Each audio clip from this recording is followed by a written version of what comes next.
Hello, I'm Carolyn Herbert from the Finance News Network, and joining me from Ausbil to provide an update on the economic environment and its implications for the local market is Chief Economist Jim Chronis. Jim, welcome to FNN.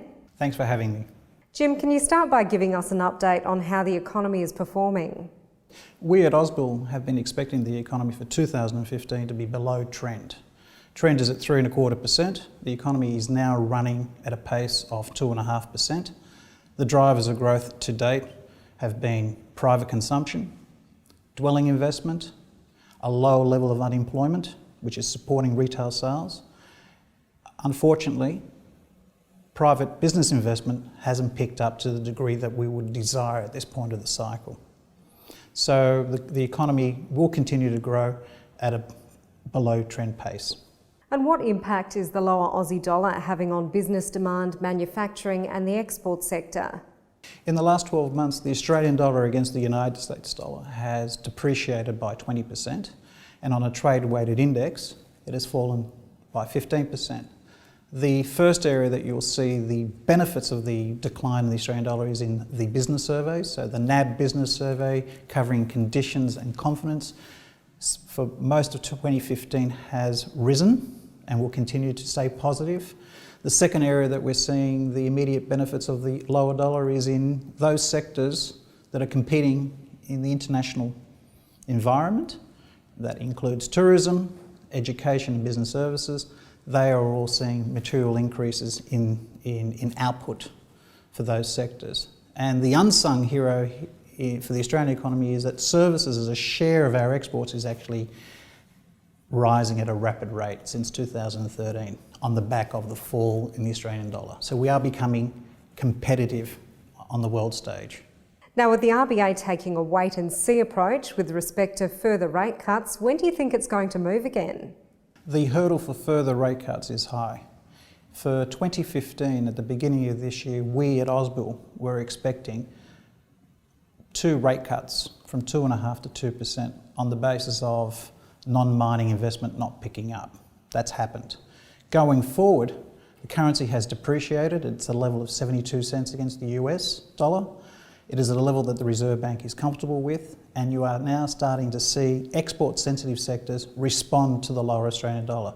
So the cash rate can remain at this level for lower and for longer until December 2016. If we get a further deterioration in non-mining investment, which leads to a lower level of GDP, then the Reserve Bank has room to lower rates. But the hurdle is very, very high for them to cut. Jim, taking a look overseas now, and what would you say are the major international macroeconomic factors that are affecting the outlook for markets at the moment? Our outlook at Ausbil is one of optimism and continuing growth for the world economy. By region, the United States is recovering at a very, very rapid and robust pace. It's achieved its goals of full employment, inflation is coming back to 2%, and the US Federal Reserve is ready to tighten rates in the December quarter of this year. Europe is recovering. Last year it looked dreadful. This year it's recovering at a good pace of 1.5% to 2%. China is in transition.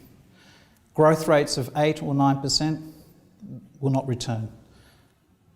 The economy will transition from reliance on manufacturing and heavy industry and commodity intensive sectors to more services. So we're talking growth rates of 7 that will then go down to 6, that will then go down to 5, but we're talking this happening over the medium term, not immediately. So that's a positive environment to which the Australian economy, through its exports, is exposed to and will derive a benefit. And finally, Jim, how do you expect local markets to react if the Fed decides not to hike rates in September? The US Federal Reserve for this year has telegraphed well in advance that they want to tighten rates. And in the last few weeks, we've had members of the FOMC, including the chairperson, Janet Yellen, amplifying their intentions to tighten rates. We at Ausbil believe rates will be hiked by the December quarter of this year by 25 basis points. The market, based on the information that was released last week, has moved from a September tightening to a December tightening. The date of the tightening is, in our opinion, not relevant. What is relevant is when they do commence to tighten rates, that the final cash rate that the Federal Reserve will take the Fed funds rate to will be less than what is currently being priced into the markets, and it will be conducted over a longer time frame than it is what currently expected. So if they don't tighten rates in September, you will see a relief rally in all equity markets. Jim Chronis, thank you for your insights. It was a pleasure.